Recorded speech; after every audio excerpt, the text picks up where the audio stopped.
आज जो सिचुएशन है पार्लियामेंट में वो उस तरह की है कि सब लोग देख रहे हैं कि कौन किस तरफ खड़ा है।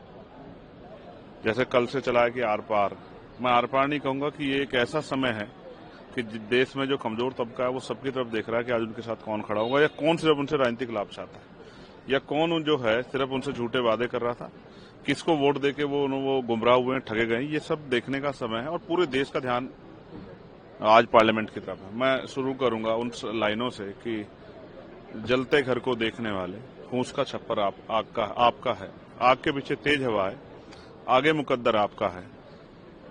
तेरे कत्ल पे मैं भी चुप था, मेरा नंबर अब आया, मेरे कत्ल पे तू भी चुप है, अगला नंबर आपका है। मैं स्पष्ट कर रहा हूं, ये पूरा अमेंडमेंट जो है ये आर्टिकल 13, 14, 25, 26, आर्टिकल 50, आर्टिकल 300 का उल्लंघन है।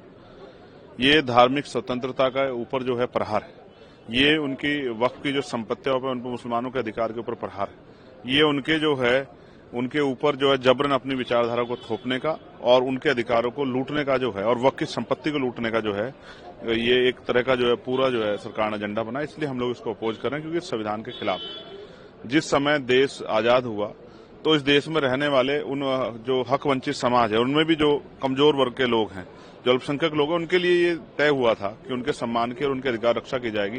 लेकिन आज सरकार उनके अधिकारों को कुचल रही है। इससे पूरे देश में जो है और दुनिया में भी चिंता की तरफ से हमारी तरफ देखा जा रहा है। हम कोशिश करेंगे कि अपनी तरफ से पुरजोर तरीके से इस बिल को इसका विरोध करें और उसका विरोध इतना सख्त दर्ज कराएं कि सरकार को इसको वापस लेना पड़े। लेकिन आप लोग लगातार ये कह रहे हैं कि हम विरोध करेंगे, सरकार ये कह रही है कि आप गलत नैरेटिव आप लोग सेट कर रहे हैं। जितने भी विपक्ष के लोग हैं, ना तो ये संविधान के खिलाफ है, नहीं तो इससे किसी को खतरा है, मुस्लिम समाज को बिल्कुल भी खतरा नहीं है, उनके लिए उनके हित में है। तो लगातार सरकार इस बात को समझाने की कोशिश आप ये कह रही हैं कि सरकार कह रही है कि मुसलमानों के हितैषी, तो मैं पूछ रहा हूं कि आपने ऐसा क्या काम किया है जो उनके फायदे में हो?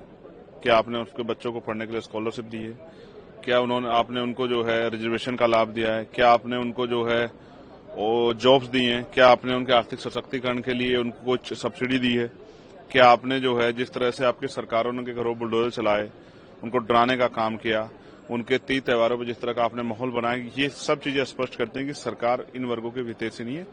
हालांकि मैं फिर कहूंगा कि सरकार को अपना दायरा, अपनी सोच बदलनी चाहिए, सबको साथ लेकर चलना चाहिए, सबके हितों की रक्षा करनी चाहिए।